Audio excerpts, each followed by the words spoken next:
Hi, it's Christina with the Sisyphean Journal.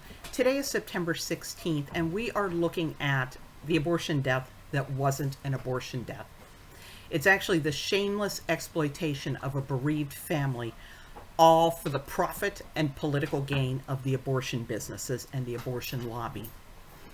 To this day, abortion advocates claim that Becky Bell died from an illegal abortion on September 16th of 1988.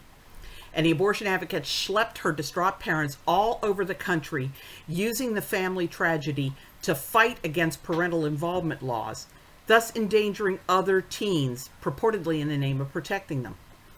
Becky was a beautiful girl, blonde hair, blue eyes, and looking every inch a cheerleader. But after a pregnancy scare, her parents had told her that if she ever did that to them again, they'd throw her out of the house. Now, I think Becky's parents were just trying a little tough love. I don't think that they were really going to throw her out. But Becky may well have believed that. When she was 17, she learned that she really was pregnant. She told the baby's father, and he abandoned her, breaking off all contact in mid-July of 1988. So Becky no doubt felt utterly lost and alone. She turned to her best friend, Heather Clark, for help, and together they explored some options. Becky was told at a Planned Parenthood that if she was to get an abortion in Indiana, she'd have to tell her parents. But after the threat, she didn't think that that was a good idea. She thought about driving to Kentucky for an abortion or going to a home for unwed mothers in California. According to Heather, Becky remained undecided. And I want to note here that if Becky had gone to a pro-life pregnancy center, they would have helped her go to her parents, who would have helped her. Parents say things all the time to try to scare their kids straight. I don't think Bill and Karen Bell would have thrown their little girl out of the house if she had come to them with her pregnancy. Now, it may have been the stress off the pregnancy that knocked poor Becky off the wagon.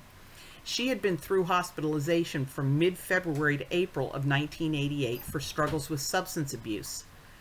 The treatment was clearly unsuccessful because Becky went to a party the weekend of September 10th and 11th to forget her troubles and be with people she thought were her friends.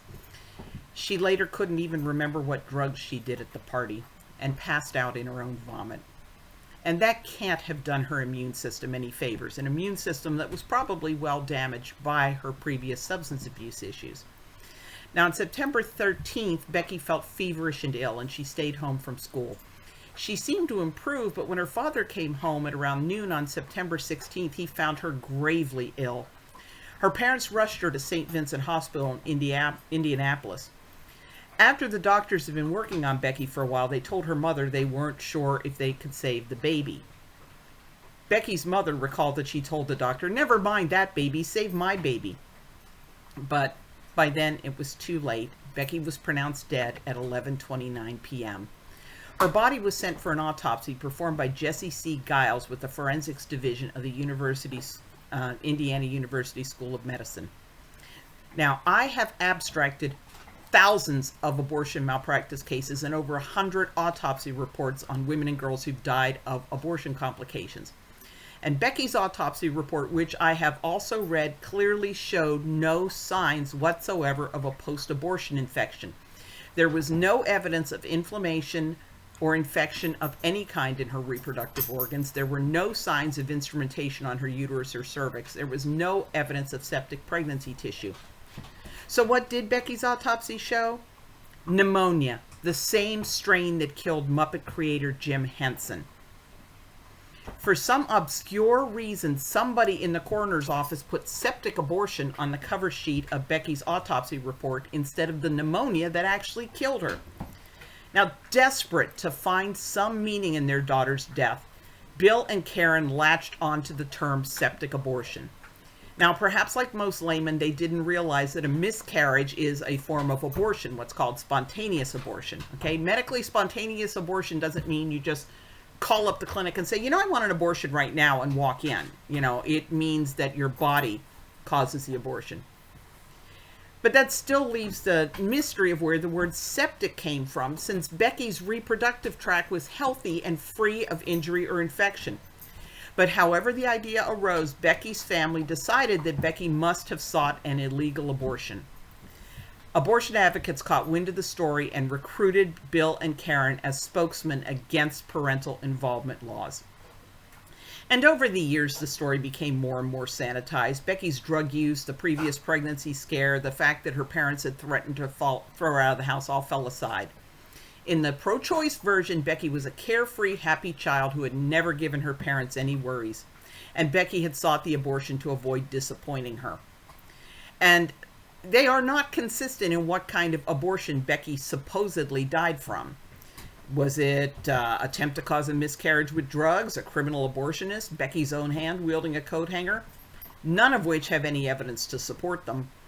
But they claim that the abortion started an infection in her uterus and that the infection traveled to her lungs and killed her, while mysteriously leaving her uterus entirely healthy and infection-free. So, I don't know.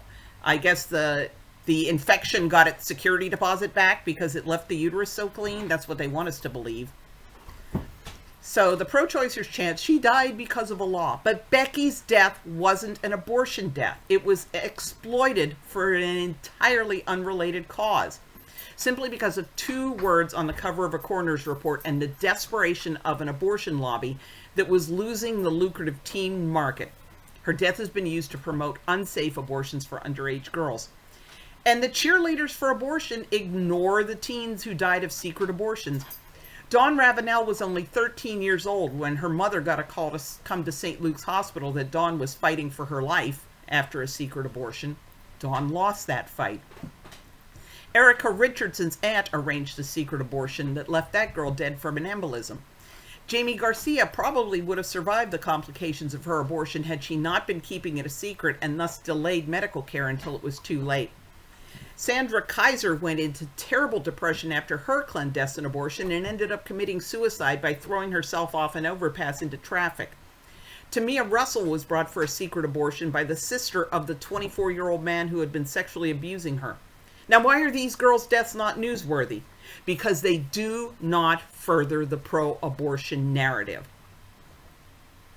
The whole thing is that abortion is 100% palliative, always completely safe, and anything that delays an abortion by so much as 20 minutes is going to kill somebody. So, Becky, rest in peace. I am really sorry that you had such a troubled young life. I know your parents did their best, and I wish you had gone to a pro-life center that would have helped you choose life for your baby and for yourself.